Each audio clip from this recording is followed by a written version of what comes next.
नमस्कार मंडळी, मी नेहाज किचन मराठीमध्ये तुम्हा सगळ्यांचं खूप खूप खूप मनापासून स्वागत आहे. आज आपण खूप साध्या सोप्या पद्धतीने कोथिंबीर वडी कशी करायची ते पाहणार आहोत. खायला खूप अफलातून आणि छान अशा कुरकुरीत होतात या वड्या, बघू शकता तुम्ही. चला तर मंडळी, सुरुवात करू आजच्या व्हिडिओला. 2 वाट्या कोथिंबीर घेतलेली, स्वच्छ धुवून आणि अशी ही बारीक कापून घ्यायची आहे. 1 वाटी बेसन पीठ, अर्धी वाटी तांदळाचं पीठ, आलं लसूण आणि चवीनुसार हिरव्या मिरच्या घ्यायच्या आहे. अर्धा चमचा हळद, अर्धा चमचा जिरा पावडर आणि चवीनुसार मीठ.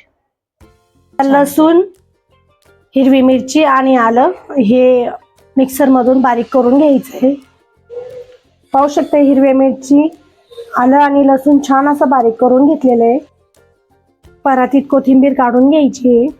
आता या कोथिंबीरीमध्येच बेसन पीठ टाकून घ्यायचे आणि पाणी टाकायचं नाही आता लगेच. त्या कोथिंबीरीमध्ये जेवढं पीठ मावेल तेवढं पीठ आपल्याला टाकून घ्यायचंय. तांदळाचं पीठ थोडंसं कमी टाकायचं इथे. नंतर हळद, जिरा पावडर, चवीनुसार मीठ. हा आलं लसूण मिरचीचा जो ठेचा करून घेतलाय तो टाकून घ्यायचा आहे याच्यामध्ये. तुम्ही तुमच्या आवडीनुसार कमी जास्त करू शकता. आता हे सगळे जिन्नस मिक्स करून घ्यायचे. न पाणी टाकता आपल्याला हा घट्ट असा गोळा भिजवून घ्यायचा आहे. भिजायचंय म्हणजे जे कोथिंबीरीतलं थोडंफार पाणी असेल ते बरोबर याच्यामध्ये छान भिजलं जातं. परत नंतर वाटलं तर पीठ ऍड करून घ्यायचे, म्हणजे जेवढं पीठ आपण घेतलेलं होतं हे सगळं पीठ आपल्याला टाकून घ्यायचे इथे. परत छान मिक्स करत जायचंय. इथे 2 चमचे इतकं पाणी टाकायचंय. पाहू शकता छान असा घट्ट गोळा भिजवला गेलेला आहे. आता इथं थोडं तेल टाकून घ्यायचं आणि परत 2 मिनिटासाठी छान असं मळून घ्यायचंय. या पिठाचे असे 3 भाग करून छान असे लांब रोल करून घ्यायचे. बघू शकता, छान असं दाबून रोल करायचे, म्हणजे ही वडी कुठेच पोकळ राहत नाही. इथे इडली कुकर गरम करत ठेवलेले आहे. आता जे आपण रोल बनवलेले आहे ते इथे ठेवून घ्यायचे. असे 10 ते 15 मिनिटासाठी हे छान असे वाफून घ्यायचे.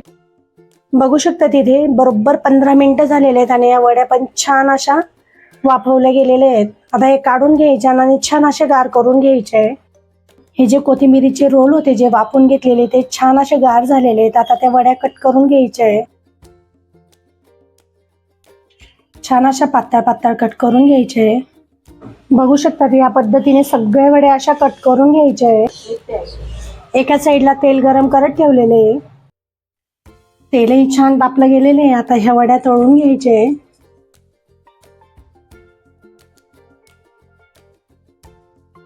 कोथिंबीर वडी छान अशी क्रिस्पी तळली गेलेली आहे. याच पद्धतीने आता सगळ्या वड्या तळून घ्यायचे.